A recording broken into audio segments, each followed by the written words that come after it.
Je ne suis pas une guerrière, je ne suis pas courageuse. Quand on parle de maladie, l'entourage du malade a tendance à encourager à combattre, à terrasser, à surmonter la maladie, à être battant et courageux. On nous demande de tenir le coup.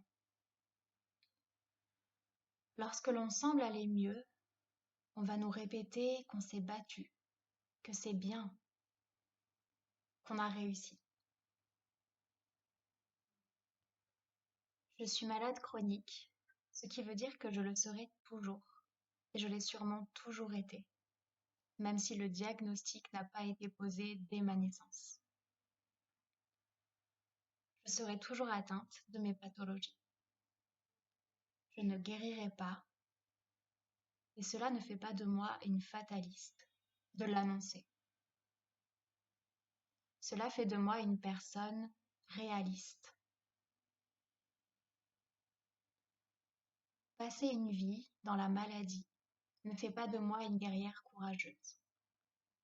Cela fait de moi une personne malade chronique. C'est difficile de vivre dans un corps douloureux et malade, ça je ne vais pas le nier. Mais utiliser le champ lexical de la bataille, de la guerre, c'est sous-entendre qu'il y aura un gagnant et un perdant, et que nous pouvons combattre, surmonter la maladie. Quand c'est faux, il n'y aura pas de gagnant. Il y aura simplement une colocation entre la maladie et le malade. Sous-entendre que l'on doit se battre, c'est souvent une injonction.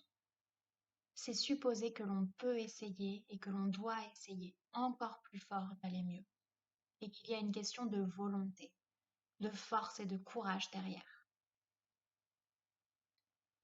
On nous martèle que l'on doit rester fort, qu'on doit se surpasser notre état de santé.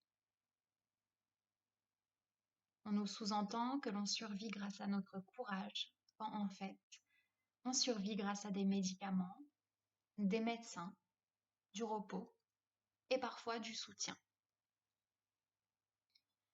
Bien sûr, tous les jours, je fais un gros effort pour faire le minimum, pour terminer ma journée, pour effectuer des tâches simples, car si je m'accordais vraiment à mon niveau d'énergie, je passerais ma journée au lit. Mais les jours où justement je n'arrive pas à sortir du lit, à cause des douleurs et de la fatigue, je ne pense pas être en manque de courage, de volonté ou de motivation. Je ne pense pas être perdante face à ma maladie. Entendre que l'on est une guerrière lorsqu'on est malade, c'est s'inscrire dans une notion de combat perpétuel.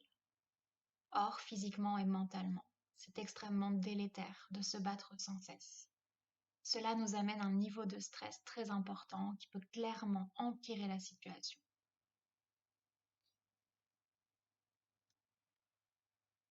Il faut distinguer les personnes malades qui pourront aller mieux, par exemple parce qu'elles ont la grippe, et les personnes qui seront malades pour toujours. Quand on a la grippe, il y a un après, sans grippe, où l'on redevient une personne en bonne santé, sans charge virale grippale. Mais dans le cas d'une maladie chronique, il n'y a pas d'après. Il n'y a que la possibilité d'accepter cet état perpétuel. Et croyez-moi, on se sent soulagé quand on décide de cohabiter avec cette maladie plutôt que d'être dans un combat perpétuel. Ne plus se considérer comme coincé dans un corps que l'on déteste, être malade ou dysfonctionnel, c'est s'accorder du repos, une pause dans cette notion de combat. On ne peut pas et on ne veut pas se battre toute notre vie. Il n'est pas productif d'aller contre soi-même constamment, car oui, notre nous-mêmes est malade. Il est épuisant d'entendre notre entourage nous dire allez, continue de te battre, ne lâche rien. Alors qu'on veut juste que les personnes prennent conscience qu'on a besoin de repos, parfois de se plaindre, de se laisser aller. On a besoin en fait d'être juste écouté et d'entendre éventuellement que oui, notre situation est difficile, que les personnes sont désolées et que c'est vraiment nul, plutôt que des injonctions à se battre constamment. Parfois, nous n'avons pas envie d'être forts. Ne pas s'accepter, qu'il s'agisse de son apparence corporelle ou de son état de santé, est mauvais pour l'estime de soi et la santé mentale. On n'a pas besoin de haïr notre corps, notre maladie et de les combattre sans arrêt. Notre maladie est dans tout notre corps, dans nos cellules, dans notre ADN. Se sentir en perpétuel match contre la maladie, c'est se considérer soi-même comme son propre ennemi. Et c'est 10 fois plus stressant que de lâcher du lest et de stopper le combat. Stopper le combat, ça ne veut pas dire qu'on va se laisser mourir. Ça veut simplement dire qu'on arrête de se dire qu'on ne s'acceptera que si l'on guérit. Ça veut dire qu'on arrête de se critiquer, d'être en colère contre cette maladie qui fait partie de nous, contre nous-mêmes. Cela veut dire qu'on va utiliser des outils à disposition pour mieux vivre en notre propre compagnie en tant que malade. Cela ne veut pas dire que notre maladie est notre identité.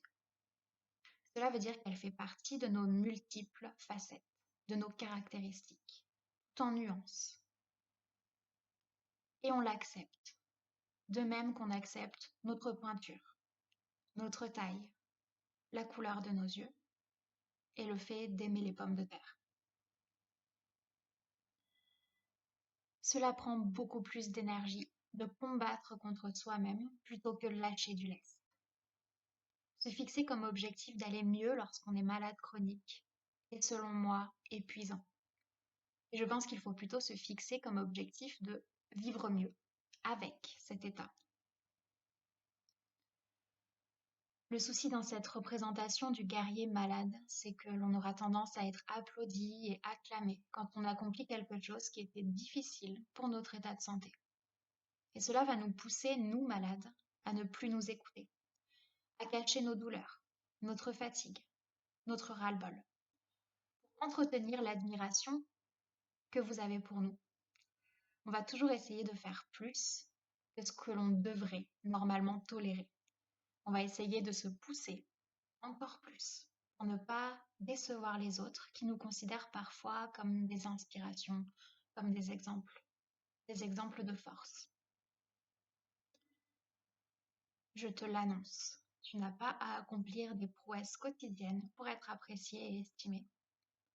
Ta valeur ne baisse pas quand tu n'as pas pu aller travailler ou quand tout ce que tu as fait aujourd'hui, c'est te nourrir et que tu n'as même pas réussi à te doucher. Si vous, en tant que malade chronique, ressentez le besoin de vous considérer et de vous définir comme un guerrier, je n'ai rien contre cela, si cela vous fait sentir bien. Posez-vous cette question simplement. Est-ce que vous vous considérez guerrier parce que cela vous fait du bien ou parce que vous avez quelque chose à prouver aux autres? Assurez-vous simplement de ne pas l'imposer, de ne pas l'appliquer aux personnes ne souhaitant pas être catégorisées comme telles. En tout cas, pas de manière quotidienne. S'il vous plaît, ne nous envoyez pas au front si l'on n'a pas évoqué ce désir de faire la guerre nous-mêmes.